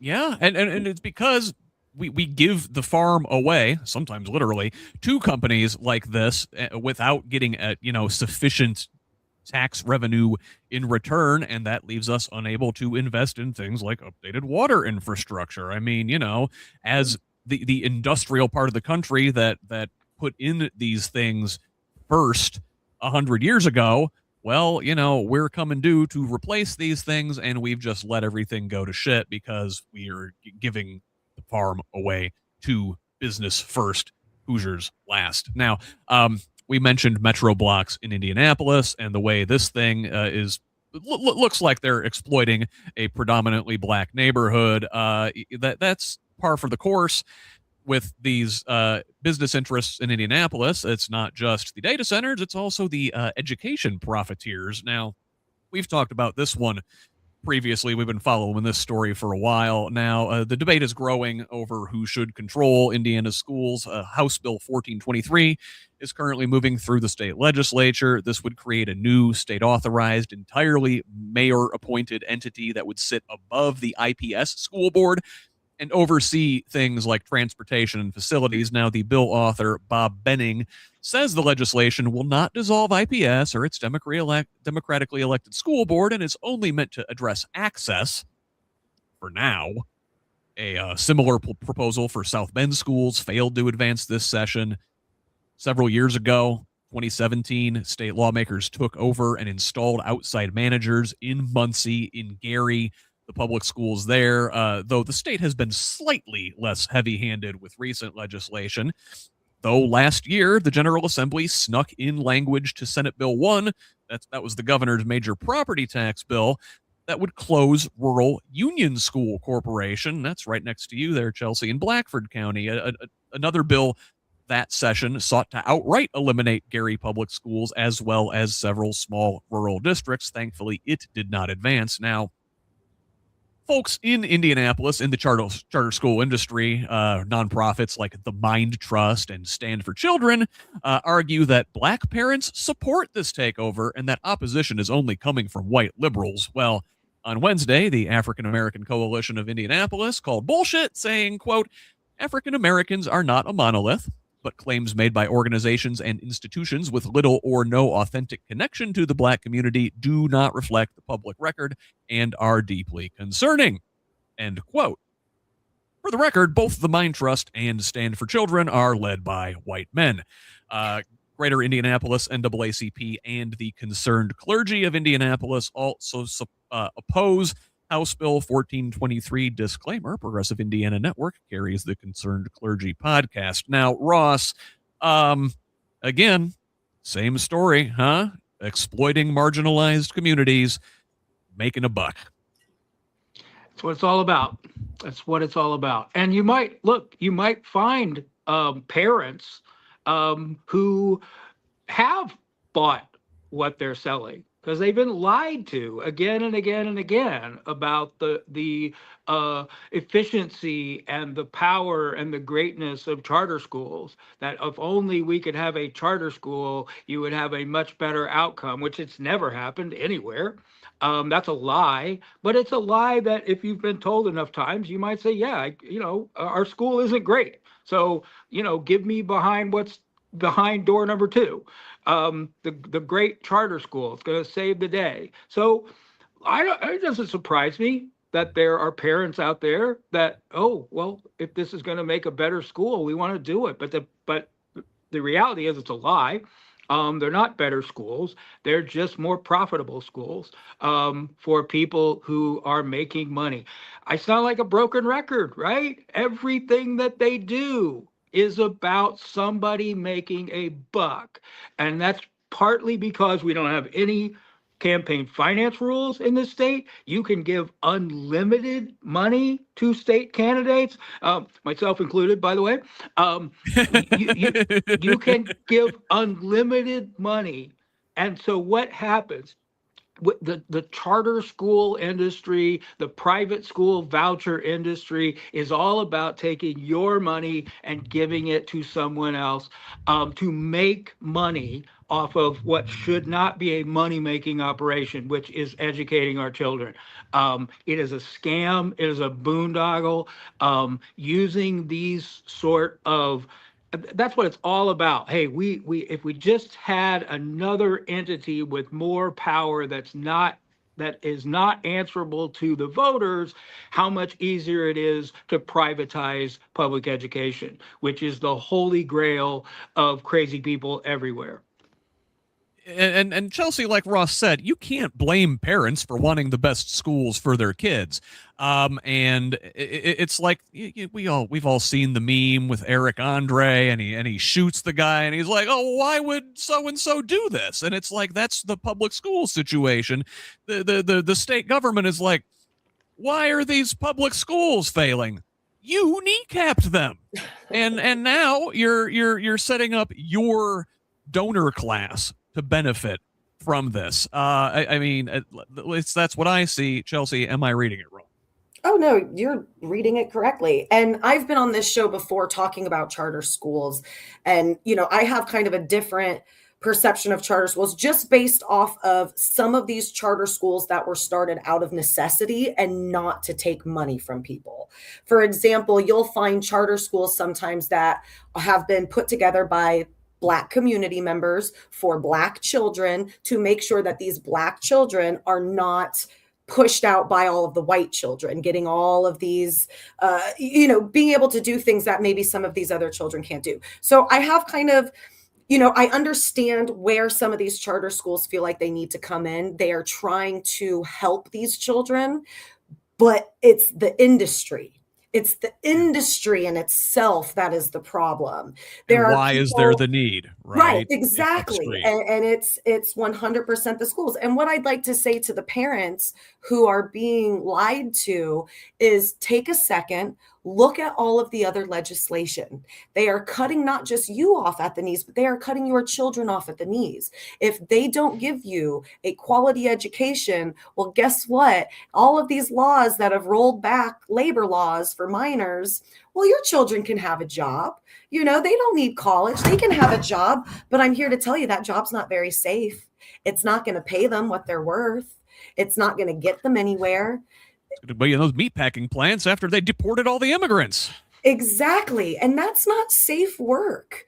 I mean, it really isn't. Just look at the other legislation, and it is very, very obvious that they are trying to pigeonhole your children. Your children are not worthy of the good things in life. They need to hang out in the bottom, in the swamps with everybody else, making sure that the people up at the top continue to get paid, continue to profit off of our lives and our deaths.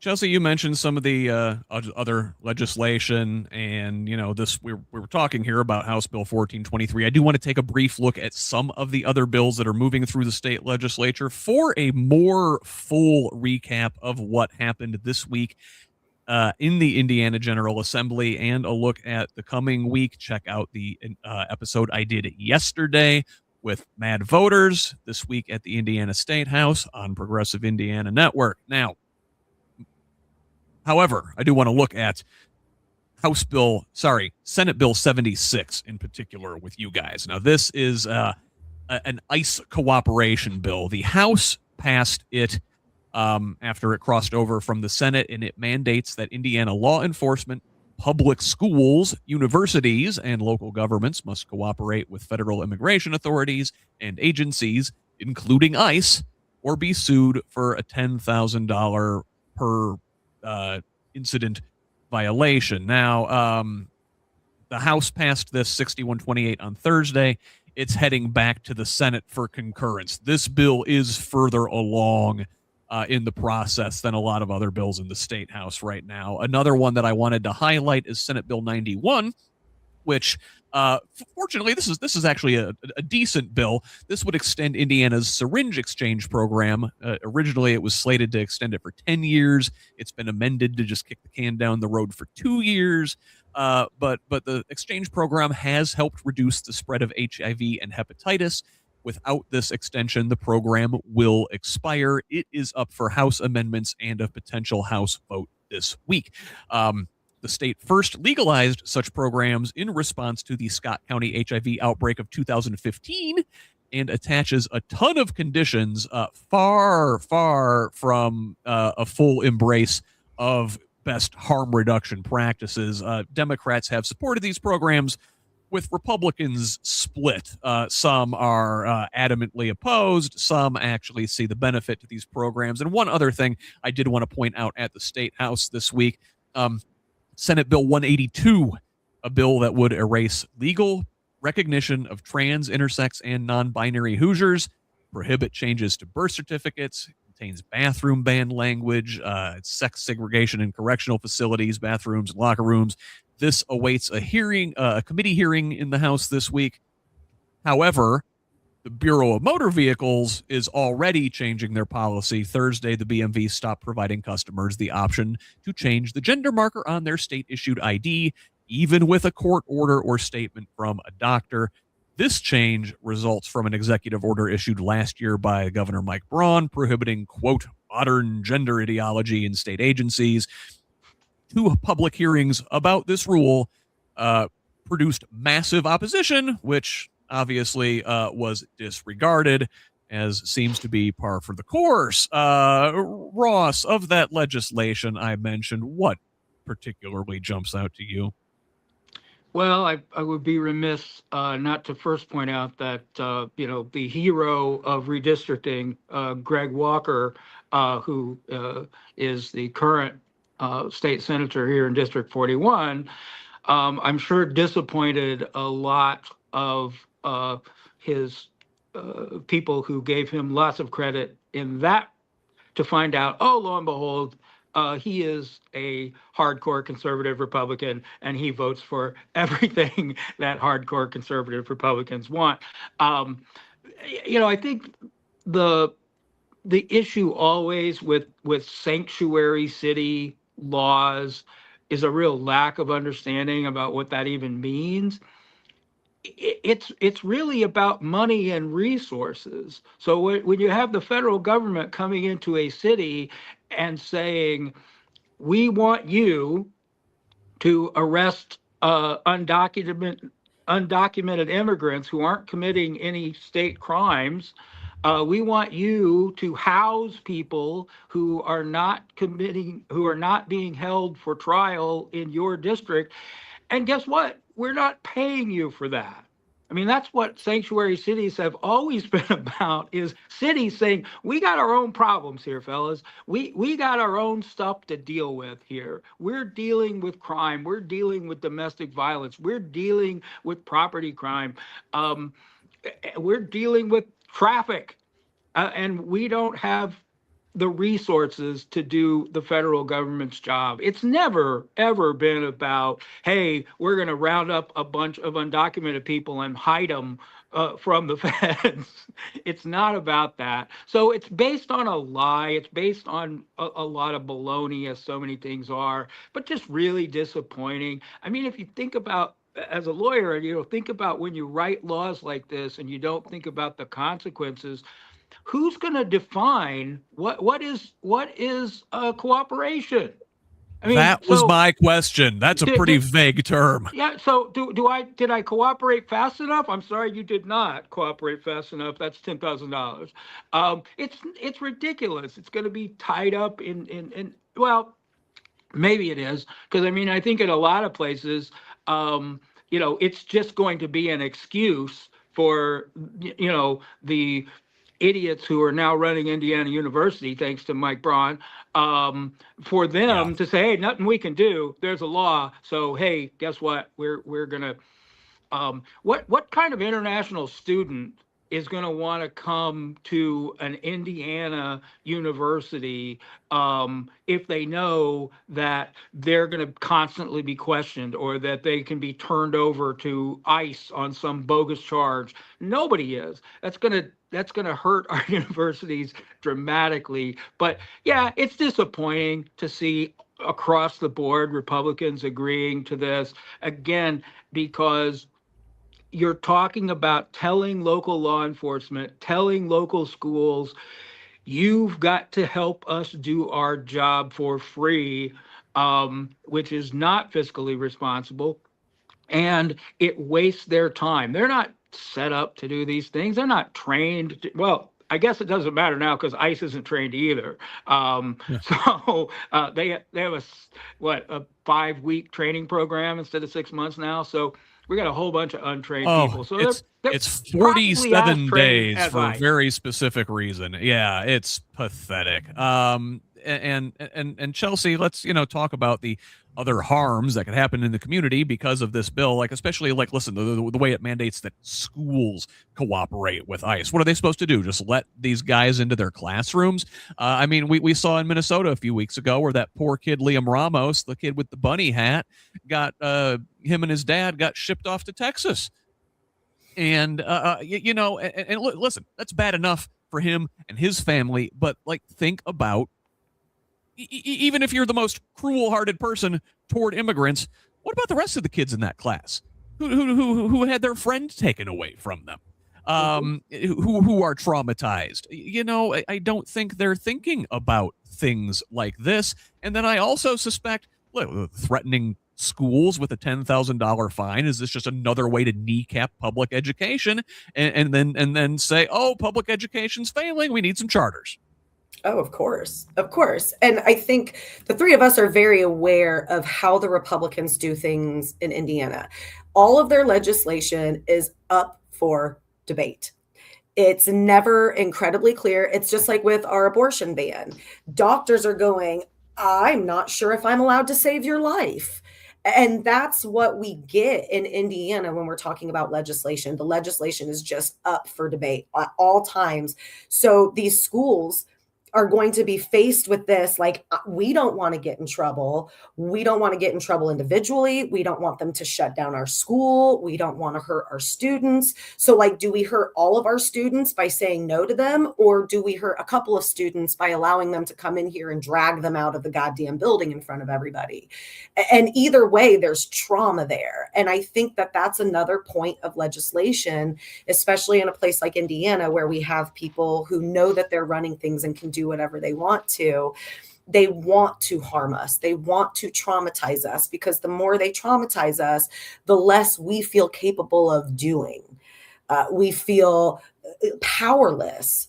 And, me in particular, you'll never make me feel powerless. I know that I have power, but I'm very lucky to stand in that privilege of knowing that I have power, and most other people don't have that. So it's going to cause chaos, and even the thought of it is going to be terrifying. My son, my 16-year-old son, has a girlfriend who is half Black, half Hispanic. Her mother came here from Mexico. She speaks mostly Spanish. We speak a little English to each other, but you can tell very, very thick accent. And I had a conversation with his girlfriend, and she's like, yeah, I'm very terrified, and my mom doesn't understand. She is an immigrant to this country, and she has really no understanding of how easy it would be for somebody at that school to call in Indiana and say, hey, I think that this student's mother is here illegally. This is their information. Go talk to them. And these types of things are being cooperation they're talking about, yes, right? And these are the things that are being encouraged in our state. So we're literally talking about stripping students from schools where they're getting an education in front of everybody else. It's absolutely wild. This is Nazi Germany. This is the type of shit that they did. Right. And we know it's not necessary, right? We know it's not necessary. Right or wrong, the Obama administration, the Clinton administration, the Bush administration, everybody did deportations without turning this into a police state, without forcing people to turn in their neighbors or show their papers. You can argue about the practicality of deportation. But we know you don't have to do it this way because we've seen it done. We've seen it. And, to what Chelsea said, this stuff, it just demoralizes you. They want us desperate. And the stuff that makes us turn to addiction. We have a serious opioid crisis. It's not maybe as the peak of what it was a few years ago, but it's still out there.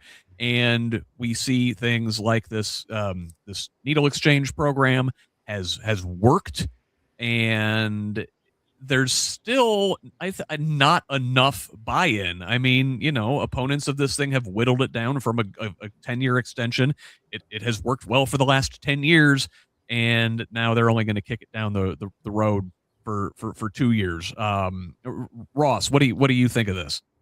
I think if you have a lizard brain, and you say, well, my God, if we give someone who is addicted to heroin a free needle, they're going to keep doing heroin. And boy, if we just got rid of those needles, that's the key. Is the free needles are causing people to be heroin addicts. it's moronic, but it's very simplistic. Again, if you have a lizard brain and you want to look at things in black and white, and oh my God, if I'm for free needles and somehow I think it's cool to shoot up, it makes sense. I mean, for the rest of us, it doesn't make any sense. There's no data behind it. They've probably never met someone who struggles with opioid addiction to know what makes them tick, to know what kind of help they really need. But nobody who knows anything about anything thinks that there's ever been a single person who woke up one day and said, "Hey, I hear there's free needles. I'm gonna try that heroin." That's awesome. Right. Good And yeah, the needles, like you said, their needles aren't the problem. Folks are going to keep, heroin addicts are going to keep doing the heroin. You have to help them get into the rehab programs and wean themselves off. So like you said, there's data on how these things work. It seems like they just want to kick people while they're down. Along those lines, Chelsea, this attack on the trans and non-binary community, this bill is awaiting a committee hearing. I guess it could still be defeated. If you're listening out there or watching, we need you to contact your representatives, especially if they're on that committee, and say, hey, let's kill this thing here. But listen, we know how Indiana Republicans work. Can you speak to this one? Well, so one thing I want to say so that people can hear is, first of all, harm reduction. We cannot get people off of drugs if they are dying from HIV. We cannot get people off of drugs. You know what I mean? Like, that's not how we get them off of drugs. We have to keep them alive long enough to get them the services that they need and to get them to understand that they are worthy of it.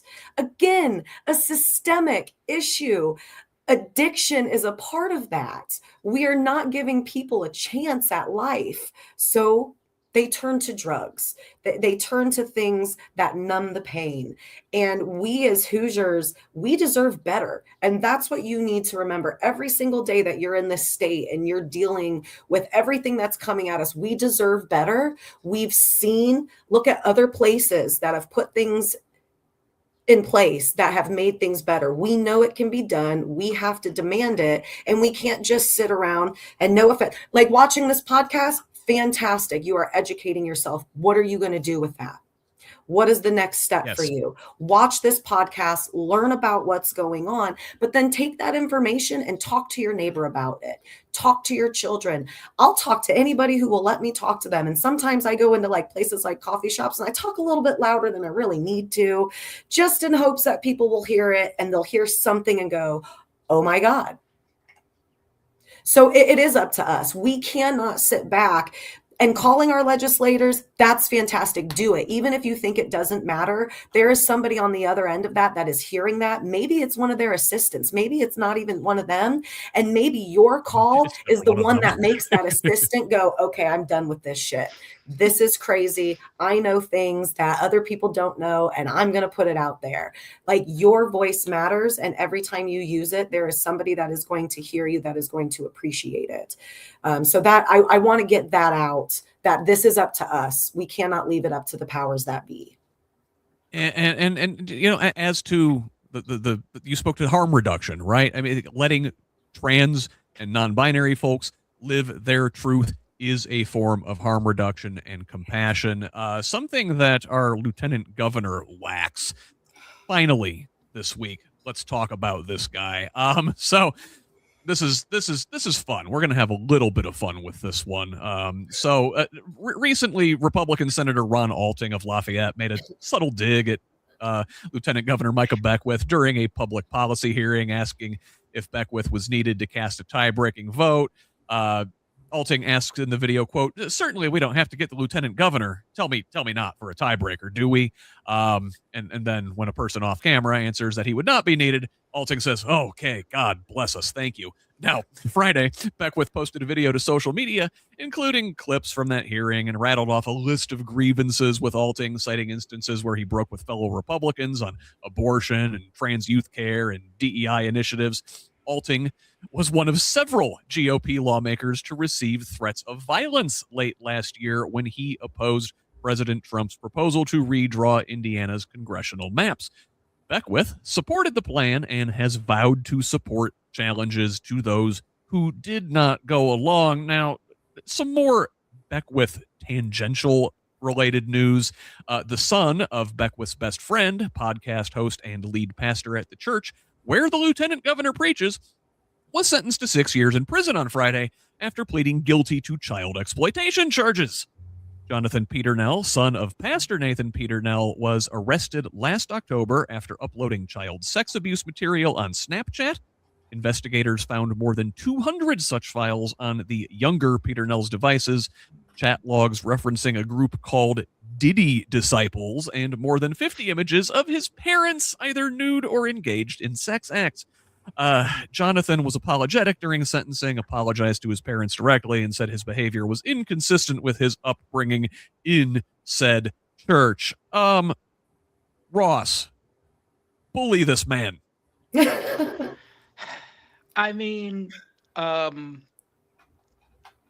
when you're somebody who is too, stupid and crazy for Mike Braun, which he was, obviously people should remember, he was not Mike Braun's guy. They tried very, very hard to keep him out, but it turned out that the average Republican delegate party member wanted to choose crazy over not quite as crazy. So he's always been an anomaly, a bit of an outsider in that regard. But he also, you remember, he was chosen by the leaders of the Republican Party. So to say that, well, he's some kind of outlier, he's really not. But look, he's a grifter. He, again, not the sharpest tool in the shed. And you just have to hear him talk to realize that he's not a smart guy. He and Diego and Todd Rokita and Mike Braun, I mean, look, Mike Braun did a outstanding job of inheriting his father's business. I mean, he inherited that business like you wouldn't believe. And he did a great job in doing that. Beyond that, I haven't seen much. The rest of these guys, again, if you're in a confederacy of dunces where you're all sitting around being stupid with one another, it's easy to make a video like Micah Beckwith did, attacking a sitting state senator, looking like a used car salesman, looking like a TV preacher, looking like a combination of all of those things. Never mind that my church is full of sex scandals. Don't forget, it's not just the son. The father has been drawn into question for his counseling of young couples. In a very creepy, although unsurprising way, as well. So it's not like the apple fell too far from the tree, apparently. Yes. Again, I don't know. I wasn't there. But yeah, look, Micah Beckwith is a disgrace. Micah Beckwith, when somebody comes out and says, God talked to me, not I talk to God or I have a relationship with God. People have their faith. But when a guy comes and says, God had a conversation with me and explained January 6th in explicit terms, I'm sorry. We want you to record that next time, please, because we would all like to see it. It's been a while. It's been a while since the burning bush. We'd like to see, if you're the guy that God decided to talk to, of all things January 6th, we'd like to see it. So yeah, look, he's a grifter, he's a disgrace, he's a clown. I don't know what else I can say. It's just disappointing that a guy like this, and I don't look. you could see even Republicans roll their eyes at this guy. But that's where the Republican Party is. He's their standard bearer. Chelsea, Ross said he looks like a grifter or a used car salesman. Look at that blazer. He looks like a couch. Is he trying to catch JD Vance? I will give you the last words this week. Bully this man. I will say, I thought that this was literally, I was like, is this a Saturday Night Live skit right now? I was very confused when that particular video popped up on my screen. I was like, what is going on? And then, of course, I got a huge chuckle out of Ron. Just, I clapped. I watched it a couple of times because it was very funny. I'm not a huge fan of Ron's, but I digress. He is an embarrassment. It is absolutely embarrassing that this is what we have to deal with our lieutenant governor. And he reminds me of Mike Johnson. Like they're birds of a feather. And, and as soon as all of this stuff came out with his brother's son and all of that, I was like, so did they share a porn app? Like, are we looking like does his dad know that this was the kind of stuff that he was into? It's all very, very questionable and disgusting. And I wish it was a skit. I really wish it was, because this is our reality, and that should terrify everybody. Yeah, and Mike Braun's not exactly a spring chicken, so we're, one heartbeat away from Governor Micah Beckwith. Scary shit. Hate to leave on that note, but we have reached the end of our show. I did want to give each of you a chance to plug yourselves if that's what you're into, or at least say goodbye. Chelsea, I'm going to start here with you. Where can the folks find you online if they want to connect? If you want to connect, or plug somebody or something. I know you are working on Jackson Franklin's campaign, and he's going to be with us tonight at 7 p.m. for a virtual town hall. Yes, absolutely. If you guys want to talk to me, reach out social media. I am always up for conversations with people, whether you agree with me or disagree with me. We can have a good conversation. I'm definitely down for that. I am managing a campaign for Jackson Franklin for Congress right now. One of our youngest congressional candidates that we've seen in this state. I joined Jackson's campaign because I believe in him. And if you give him a chance, I think that you'll believe in him too. So definitely look into him. We've got great candidates across this state this year. Join a campaign. Find somebody you can believe in that doesn't make your stomach hurt when you think about voting for them, and put everything into their campaign. And if it's not Jackson Franklin's campaign, perhaps it would be Ross Thomas's campaign, which he can speak to. Yeah, absolutely. I appreciate being here. I know I talk too much, but you knew that when you invited me. I am the Bartholomew County Democratic Chairman. If you're in or around Bartholomew County and want to get involved in local politics, barthdems.org. We welcome you. I'm here at my headquarters now. We've got lots to do and lots of things to work on. I'm also running for state senate. We would love to have support. If you've heard me today and want to hear me talk more, please contact voteRossThomas.com and reach me. Or if you want to tell me to shut up, please also go to voteRossThomas.com. We are in a competitive district here. I'm running against either Greg Walker or Michelle Davis. They are in a pitched battle in the Republican primary, with no less than Donald Trump weighing in on who should be the Republican standard bearer. So we're ready to take on either one of those. We'd love some support.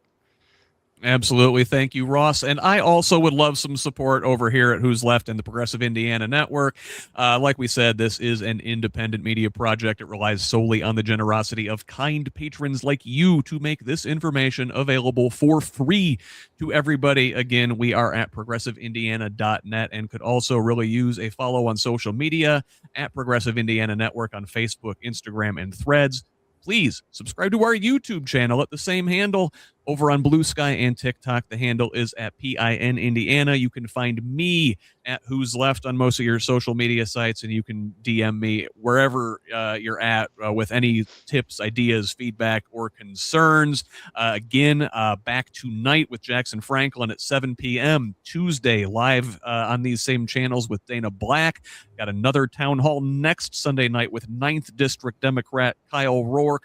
Lots going on. Always more content for you guys. Help us out wherever you can. But until we see you next time, I have been Scott Aaron Rogers. Love each other, Indiana.